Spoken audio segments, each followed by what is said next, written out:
تو نیا سال منا رہا ہے، تو شادی کی سالگرہ منا رہا ہے، تو اس بات پر خوش ہے تو 25 سال کا ہو گیا، تو 27 سال کا ہو گیا، تو اپنی شادی کی 20ویں سالگرہ منا رہا ہے۔ ان الانسان لفی خسر، اے انسان تو کتنا بڑا نادان ہے، تو کتنا بڑا بے وقوف ہے۔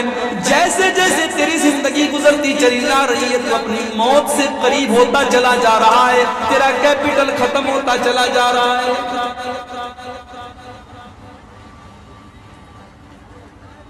نیا سال آتا ہے نا دسمبر کی 31 تاریخ کو بڑا جشن مناتے ہیں، سڑکوں پر ہیپی نیو ایئر لکھا جاتا ہے، ہوٹلوں میں بکنگ ہوتی ہے، ڈانس ہوتا ہے، ناچ گانا ہوتا ہے، کیا کیا ہوتا ہے۔ کسی نے بڑا اچھا شعر کہا ہے، ایک اور اینٹ گر گئی دیوار حیات سے، ایک اور اینٹ گر گئی دیوار حیات سے، نادا یہ کہہ رہے ہیں نیا سال مبارک۔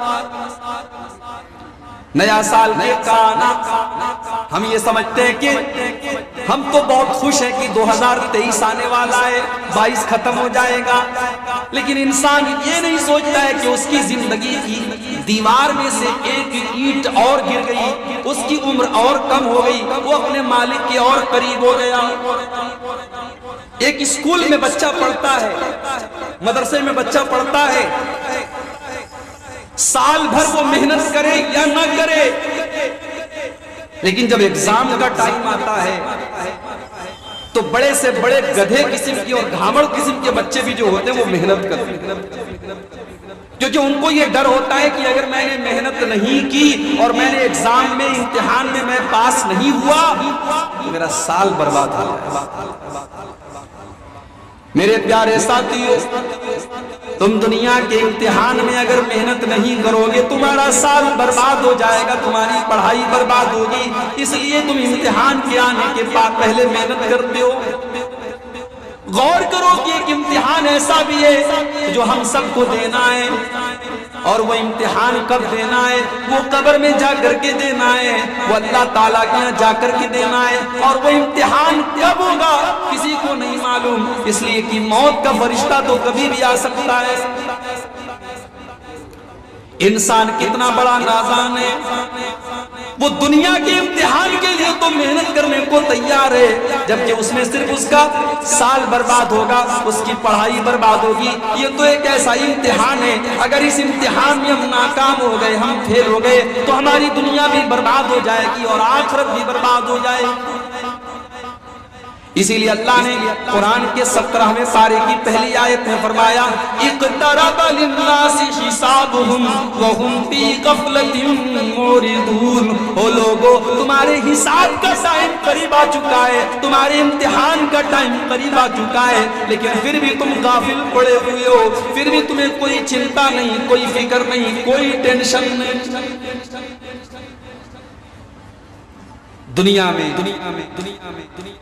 جو سخت قسم کا ٹیچر ہوتا ہے وہ بچوں کو امتحان کے بارے میں کچھ نہیں بتاتا، بچے پریشان ہوتے ہیں کہ صاحب ہمیں تو پوری کتاب پڑھنا ہے، ٹیچر نے کچھ بتایا نہیں کہ ایگزام میں کیا پوچھا ہے۔ او لوگو، ہمارا رب تو اتنا کریم ہے، اتنا دیالو ہے، اتنا کرپالو، اتنا مہربان ہے، اس نے قیامت کے دن جو پرچہ دیا جائے گا، جو پیپر دیا جائے گا، جو سوال کیا جائے گا، اس نے پرچہ تو پہلے ہی آؤٹ کر دیا ہے، اس نے سوال تو پہلے ہی بتا دیا ہے۔ لا تزول قدم ابن آدم من عند ربہ یوم القیامہ، قیامت کے دن انسان اپنی جگہ سے ہل نہیں سکتا جب تک 5 سوالوں کا جواب دے۔ 5 سوالوں کا جواب دیے بغیر رحیمی صاحب بھی ٹل نہیں پائیں گے، عبدالغفار صاحب بھی ٹل نہیں پائیں گے، منور حسین صاحب بھی ٹل نہیں پائیں گے، بھرسیا کا ایک معمولی آدمی بھی ٹل نہیں پائے گا، پڑھا لکھا بھی نہیں ٹلے گا، ان پڑھ بھی نہیں ٹلے گا، امیر بھی نہیں ٹلے گا، غریب بھی نہیں ٹلے گا۔ لا تزول قدم ابن آدم من عند ربہ یوم القیامہ، آدم کے ہر بیٹے کو جواب دینا پڑے گا 5 سوالوں۔ پہلا سوال، ان عمری فیما فنا، میرے بندے تو نے اپنی زندگی کو کہاں گزارا؟ 60 سال کی زندگی ملی تھی، 70 سال کی زندگی ملی تھی، تو نے تو اپنے آپ، تو پیدا نہیں ہو گیا، تجھے اللہ نے پیدا کیا۔ اللہ چاہتا تجھے ماں کے پیٹ میں ختم کر دیتا، تو کیا کر سکتا تھا؟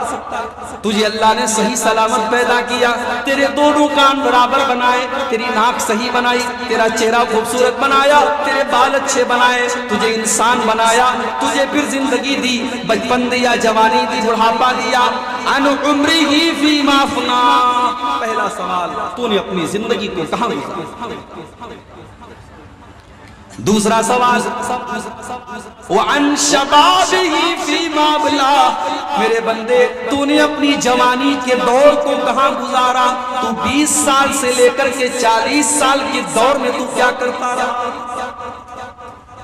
شراب پیتا رہا، زنا کرتا رہا، کالی پوجا کے ڈانس میں جا کر کے ڈانس دیکھتا رہا، کیا کرتا رہا تو؟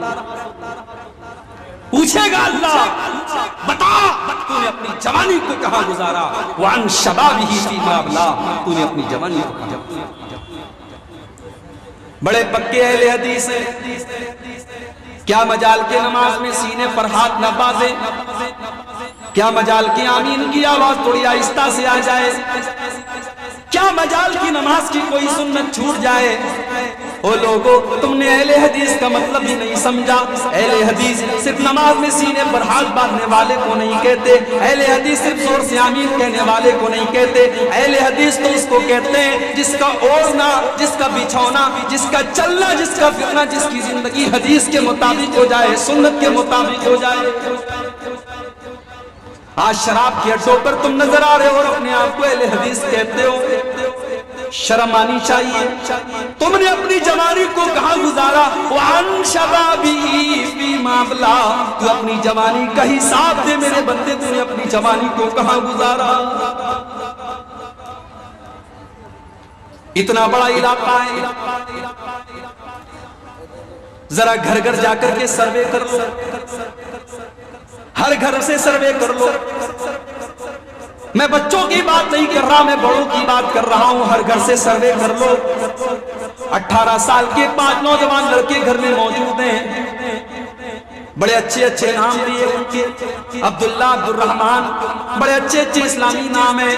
گھروں میں جا کر کے سروے کرو، پوچھو بھائیو کیا تم مسجد میں نماز پڑھنے آتے ہو؟ نہیں صاحب، تھوڑی کوتاہی ہے، جمعہ تو آتے ہیں، 5 ٹائم میں نہیں آتے ہیں۔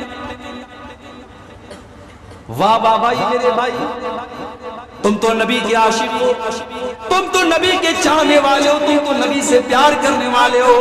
ارے تم کیسے نبی کے چاہنے والے ہو؟ تم نبی کے لیے جان دینے کی بات کرتے ہو، تم 5 ٹائم نماز میں حاضر ہونے کے لیے تیار نہیں ہو۔ جس نبی سے تم پیار کا دعویٰ کرتے ہو، اس نبی کو تو نماز سے اتنی محبت ہے، اتنی محبت ہے، اتنی محبت ہے کہ اپنے آخری ٹائم بھی وہ نبی نماز کو نہیں بھولے۔ جب آپ کی زبان سے الفاظ نہیں نکل رہے تھے، آپ کی زبان کانپ رہی تھی اور آپ کی زبان سے الفاظ نہیں نکل رہے تھے، ام حبیبہ کہتی ہیں میں نے کان لگا کے سنا کہ دیکھو اللہ کے پیارے نبی کیا کہہ رہے ہیں۔ تو اللہ کے نبی کہہ رہے تھے الصلاۃ الصلاۃ وما ملکت ایمانکم، او میری امت کے لوگوں، تم نماز کی پابندی کرنا، تم نماز کا خیال کرنا، تم نماز کو مت چھوڑنا، کسی حال میں معاف۔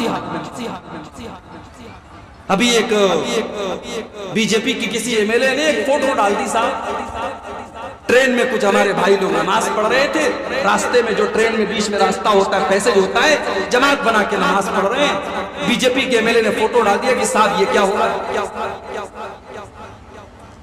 لوگ راستے جام کر کے اپنے اپنے مذہب کے کام کریں تو کوئی حرج کی بات نہیں ہے۔ مسلمان اگر نماز پڑھ لے تو بہت بڑی تکلیف کی بات ہوگی، اس کو ٹویٹر پہ ڈال دیا گیا، اس کو سوشل میڈیا پہ ڈال دیا گیا۔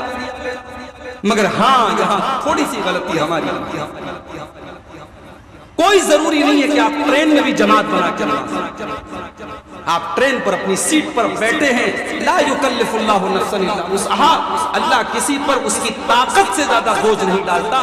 آپ اپنی سیٹ پر بیٹھیے، اور اگر آپ کھڑے ہو کر کے نہیں پڑھ سکتے، آپ بیٹھ کر کے نماز پڑھیے، کوئی مسئلے کی بات نہیں۔ اب وہاں راستے میں پیسج میں آپ جماعت بنا کے نماز پڑھیں گے تو ظاہر ہے اسلام تو وہ دین ہے جو راستے میں کسی کو تکلیف دینے کی اجازت نہیں دیتا. وہ کام غلط ہے مگر انٹینشن اس بی جے پی کے ایم ایل اے نے جب اس کو فیس بک کے اوپر یا ٹویٹر کے اوپر ڈالا تو اس کا انٹینشن غلط تھا. اس انٹینشن پر میں تنقید کر رہا ہوں لیکن وہاں تھوڑی سی غلطی ہماری بھی تھی. ہمیں اور آپ کو نماز تو بہرحال ٹرین میں ہو اور ہم سفر میں ہو تب بھی ہم کو.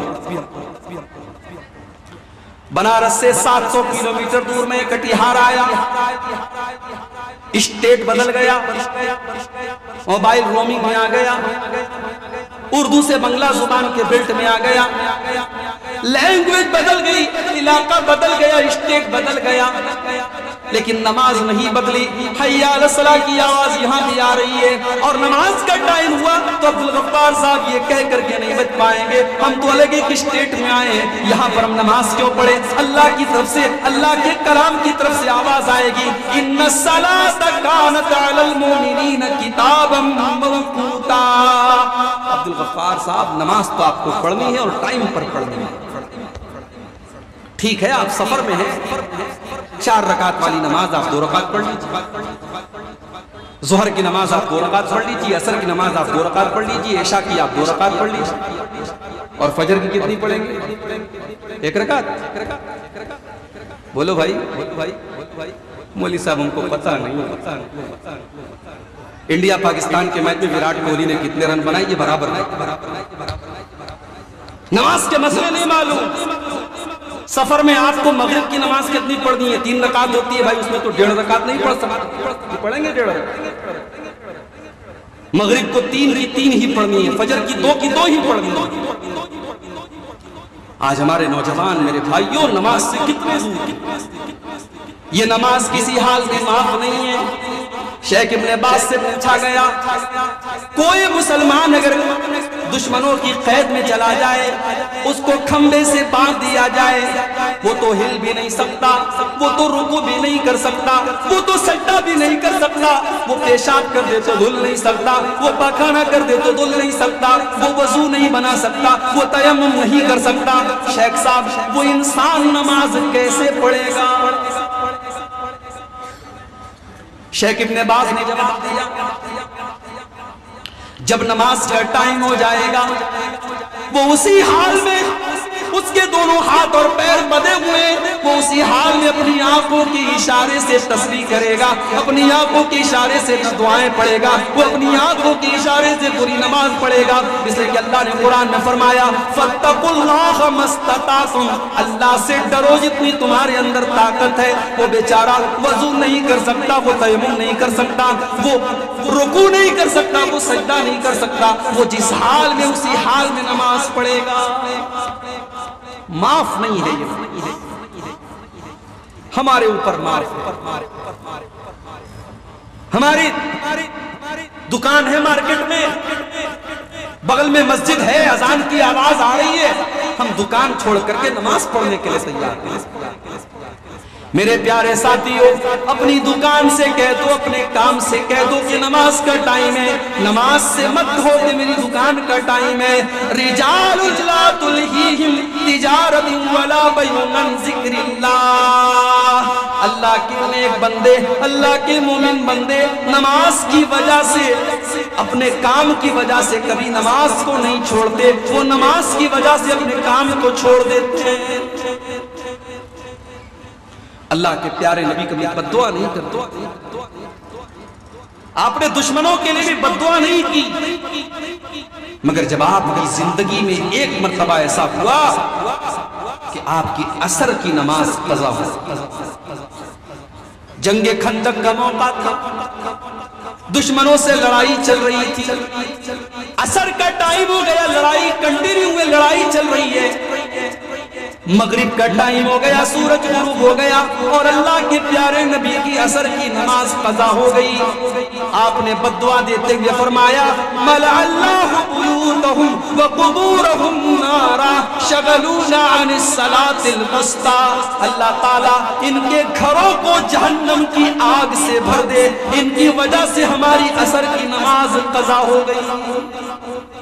اتنی محبت تھی اللہ کے نبی.